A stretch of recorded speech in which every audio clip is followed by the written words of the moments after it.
All right. I'll get in a two-shot with you if that's all right. Sure.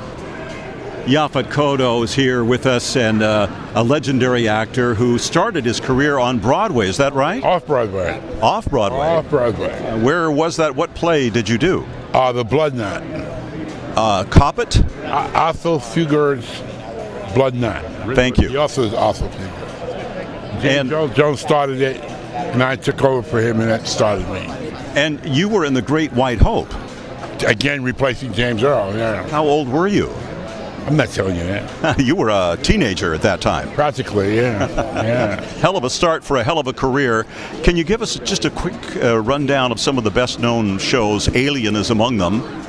Live and Let Die, the James Bond movie, A Midnight Run, Running Man, Truth by Sea. Jeez, I made so many movies I can't remember them all. Here's a list.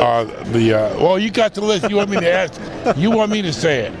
The Thomas Crown Affair, Across on 10th Street, Boom, Liberation of Lloyd Byron Jones, Report to the Commission, Shark Treasure, Raid on Entebbe, Blue Collar. Wow, there's a lot of movies in there. And on and on and on. Right. When you got into the Alien film, which is a classic sci-fi horror film, how did you land the role? Was it a standard audition? I haven't never auditioned for a role in my career. Not one movie have I ever auditioned for. So you were invited. I'm always invited into films. I don't know why that is, but the movies I've been cast in, the director and the producer came to me and asked me to do it, but they never asked me to read or audition for it. Wow. Even off Broadway, even when I was on Broadway, or even in the early days, I never. And you started in the Actors Studio That's right. in New York City. New York City. Now, when you were in Alien, did you know how big it was going to be when you did Yes. it? As a matter of fact, when they told me about the script, I had read about it a year before, and they weren't ready to go, so I would not commit myself to anything. Because I said, if I do this, commit myself to a couple of movies that they wanted me for, and that movie comes around, and they go and get someone else, this is going to be the most tragic time of my life. So I turned down 2, 3, 4 movies, waiting for that day when my agent come in and said, we're going with Alien. And he did. He called me up and said a year later, after I read it, he said they were going with Alien. You played Parker. Yeah, yeah. And what kind of a character is Parker? He's a rough, tough guy? Simplistic. He plays everything down, even space travel, which he was well required to do. He's simplistic. He just wants to have a good time and don't let it get too complicated. That's his theme. And that's the theme we carry throughout. But don't let it get too complicated. We'll kill the alien, we'll go home and party, we'll have a good time. Have some fun. While we're out here, let's have fun. Which is much my personal motto. Try to have fun with life. It's just short. Why not? You're in a fun business, but it can be very... No, I didn't say that. This business is very rough and tumble. And if you don't know what you're doing, you're not going to survive it. It's just it. And at the same time, you can't let it become such a mantra that that's all you can think about the next job. You got to put it in perspective so that when you start being successful, you start looking and say, oh man, let me get it. Don't talk to me.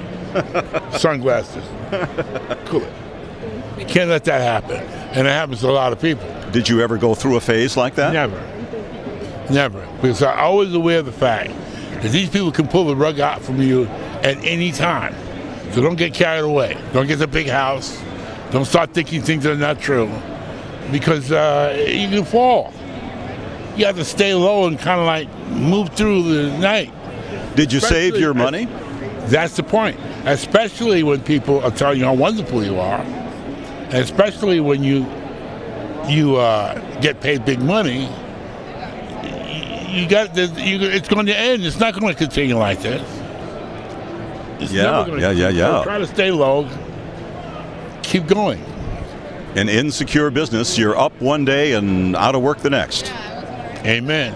But I managed, because of this philosophy, to go from one movie to another for what? 35, 40 years. An incredible run. That's right. What would you say to a young actor just coming up today? Advice? Don't look behind you. They may be catching up. Right. If you hear those footsteps, that means they're getting closer. Okay. We're so glad to have you here in Portland. Thank you very much. Thank you, Yaphet. And you know what I'm talking about, too. I'm in radio, so I know how Same thing as in insecure. radio, the guy hears you in radio. I can do a better job than that. Let me give him some of my tapes in. Yeah. It's a contest in life. Every time someone sees you, I can do it. And it's always, the power is in someone else's hands. Always. And you know this advice that I was just telling you, I got this advice from Judy Holliday, who discovered me. Where? On Cape Cod, when I was about 19 years of age. I did a play up there, Othello. And she liked it, and she made it into a movie. Judy Holliday. That's right. And some of the things you heard me say come straight from her. And how to go to the next job, you know. And part of that advice, don't do too much publicity. Don't do any publicity. Just do the movie and get the next job. Do the movie and get the next job. Do the movie and get the next job. You starting to show up at these shows, start doing interviews. I can do them now. Right. But you start showing up on the late night shows, pontificating. There you got a problem. Okay. Stay humble. Stay low. Stay humble and stay out of sight. Thanks so much. Thank you, Appreciate man. it. Thank you.